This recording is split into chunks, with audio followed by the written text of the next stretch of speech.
Yo l'équipe, j'espère que tout le monde se porte très bien. Aujourd'hui, on va parler un petit peu d'optimisation du stress.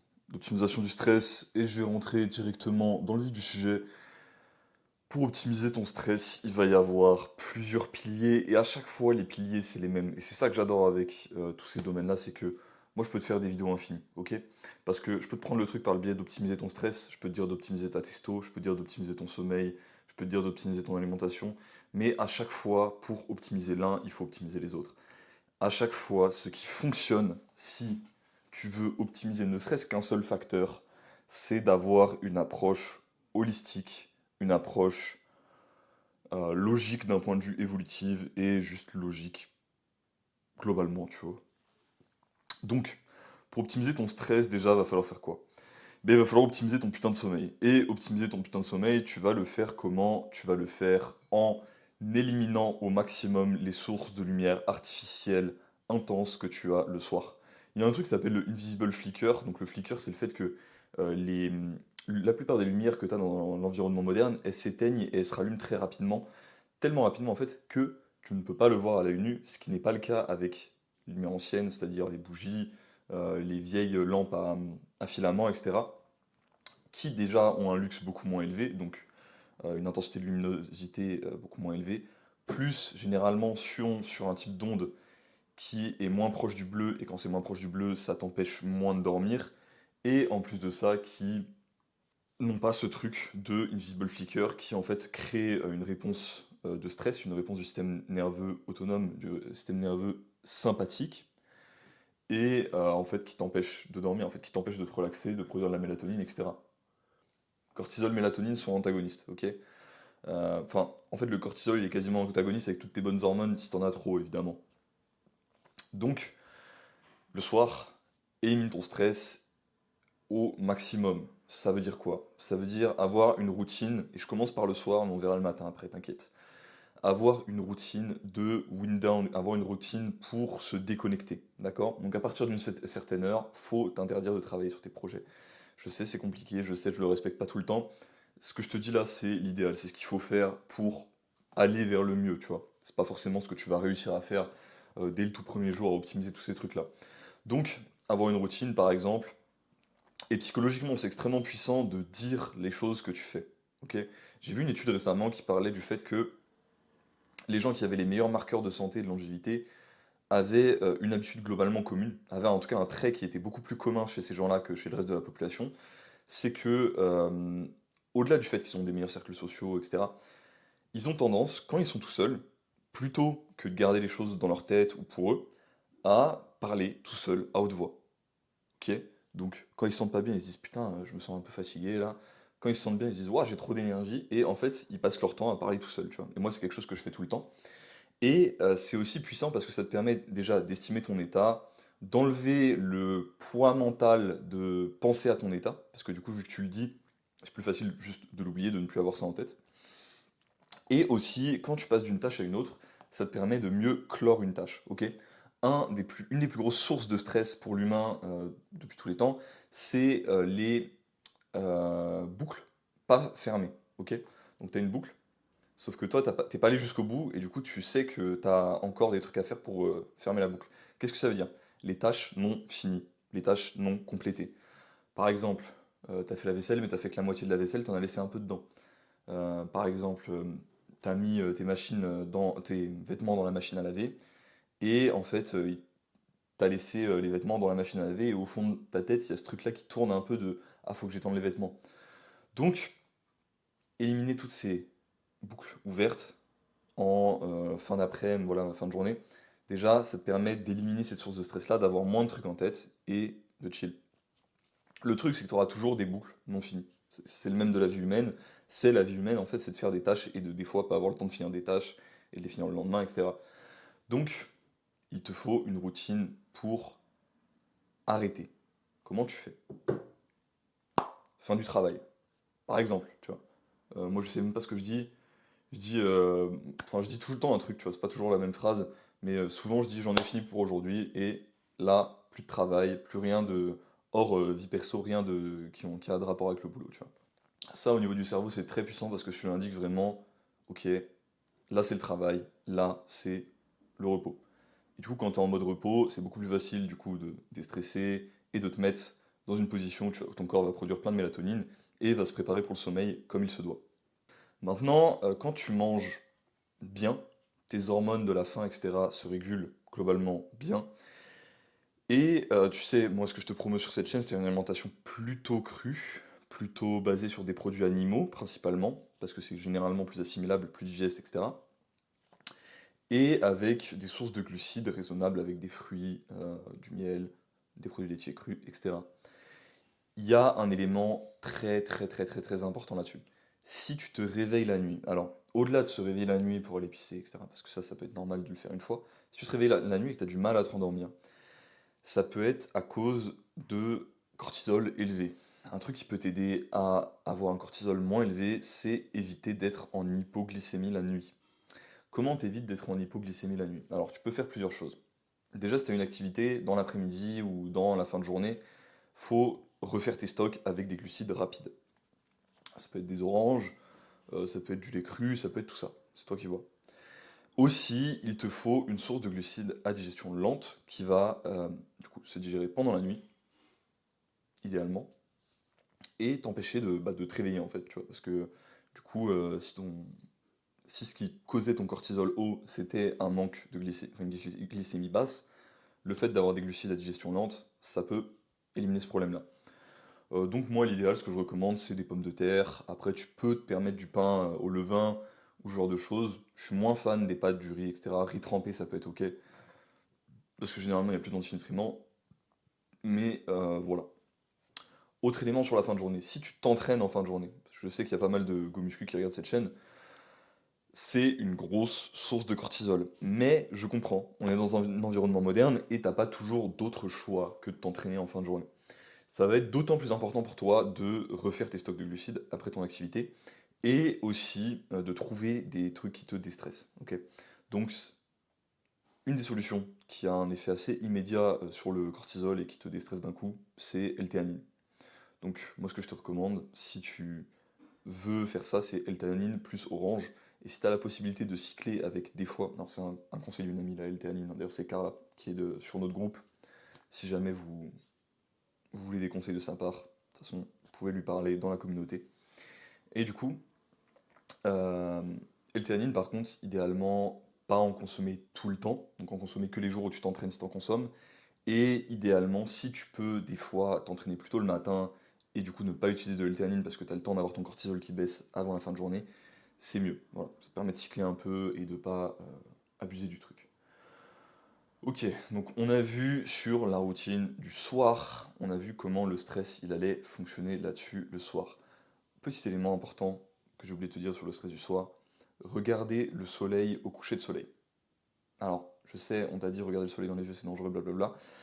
Ça peut être vrai si tu regardes le soleil à midi quand il est à fond, en plein été, etc. Mais au coucher, au lever de soleil, tu remarques quand même que les ondes lumineuses elles sont très douces et que même regarder le soleil dans les yeux, ça te fait pas mal aux yeux. C'est logique en soi parce que bah, c'est beaucoup moins agressif. Et ce qui est intéressant, c'est que les ondes lumineuses du soleil à ce moment-là sont un peu en mode rouge, entre guillemets, c'est-à-dire que c'est les ondes lumineuses qui. Bah, c'est logique, tu vois, évolutivement, on s'est levé, on a dormi avec le soleil avant d'avoir toutes les lumières modernes et tout le blabla, ou éventuellement avec le feu le soir, mais le feu, pareil, ça reste de la lumière rouge, ça reste quelque chose de peu stimulant.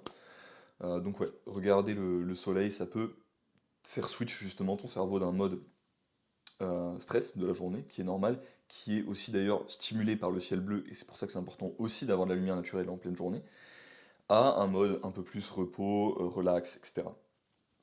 Ok, optimisation du stress sur le soir, je pense qu'on a tout dit.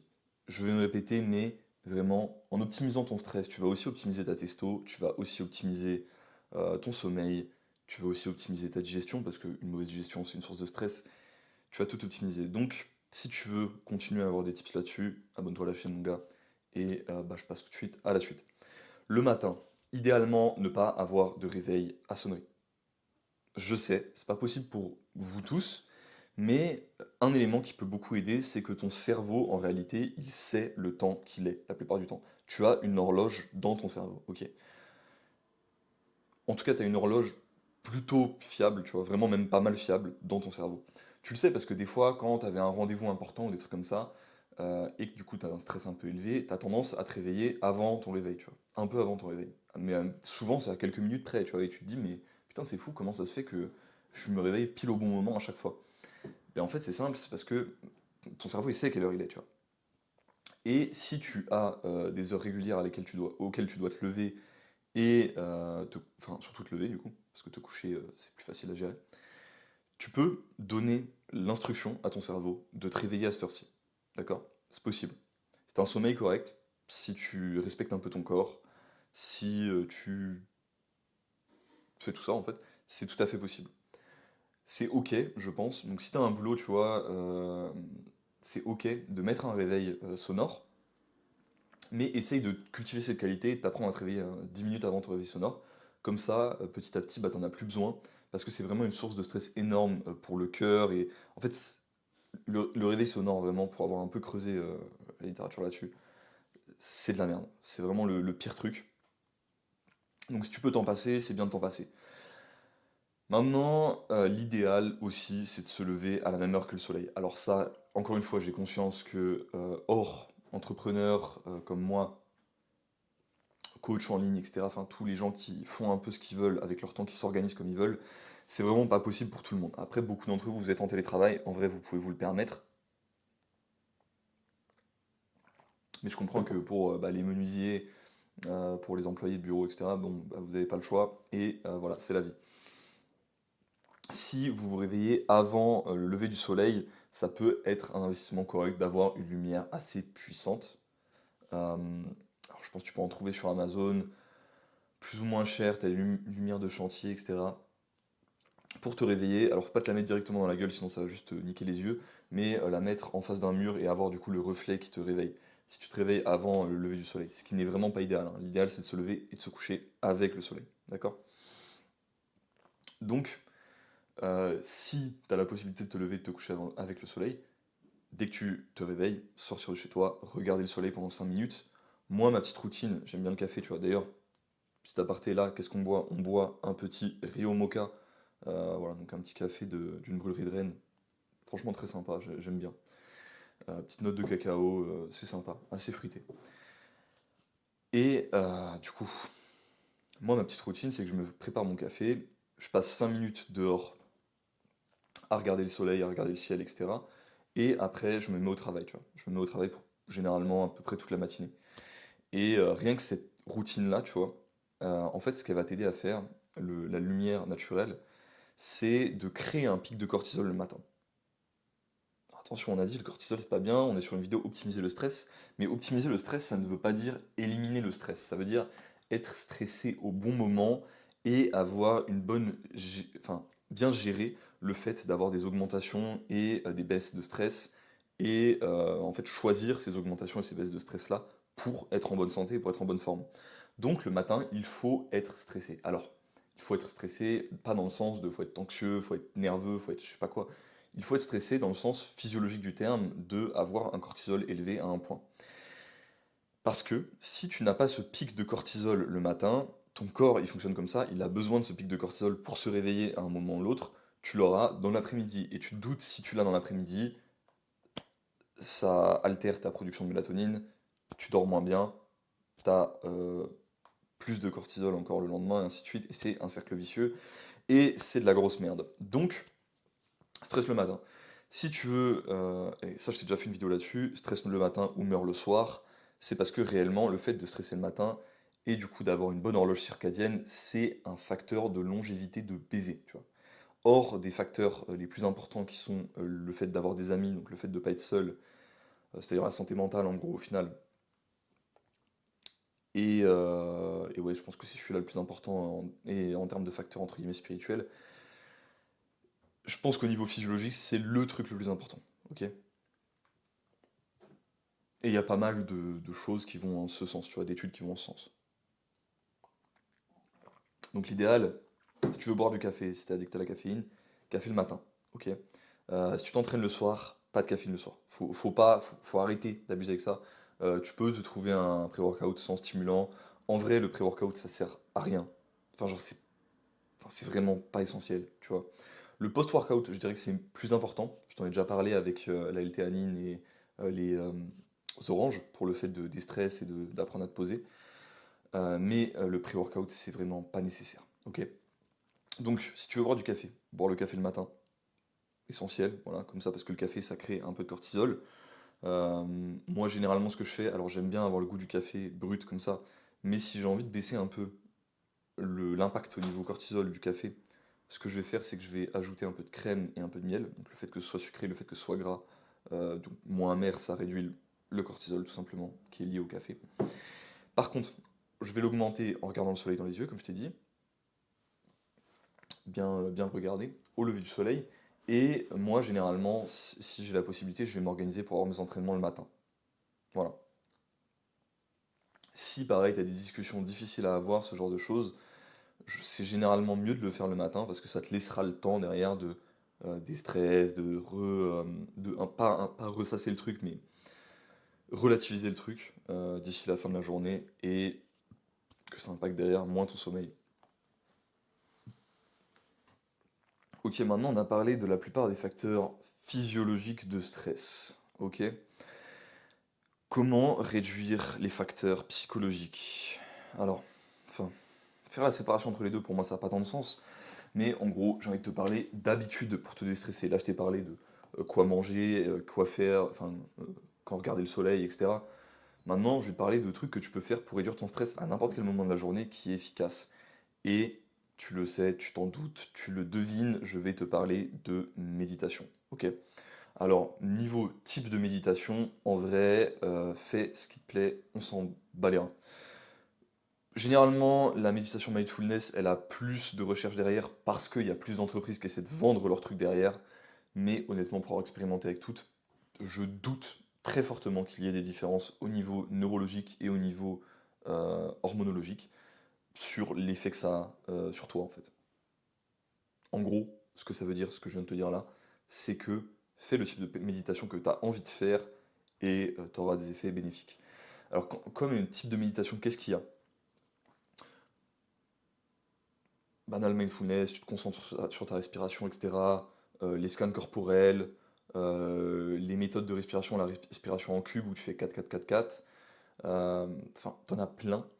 Si tu commences la méditation, si tu ne sais pas ce que c'est méditer, moi ce que je te conseille c'est de faire banal. T'assois, tu mets un minuteur pour 3 minutes, tu te concentres sur ta respiration, tu essaies d'écouter ta respiration tout simplement.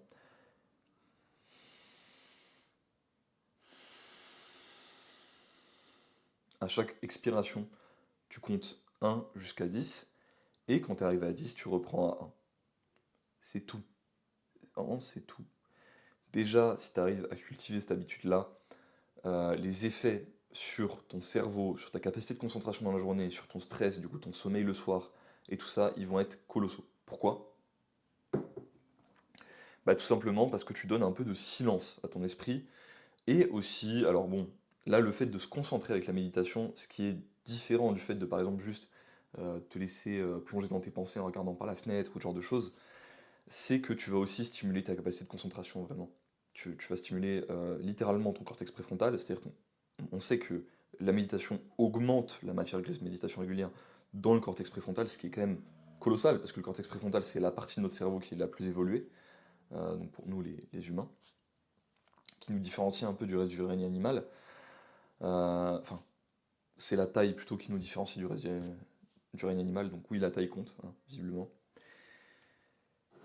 Et ouais, je pense qu'on a fait un petit tour. Après, évidemment, tout ce qui va te rapprocher de tes racines, c'est-à-dire avoir un métier moins stressant, être plus proche de la nature, passer du temps avec tes proches, enfin tout l'aspect social, il va être exceptionnel au niveau gestion du cortisol. Voilà, je pense que j'ai à peu près fait le tour. J'espère que la vidéo t'a aidé, j'espère que la vidéo t'a plu, mon gars. Euh, ou meuf. Et ouais, hein, moi je te dis à demain. Ah, je te dis à demain.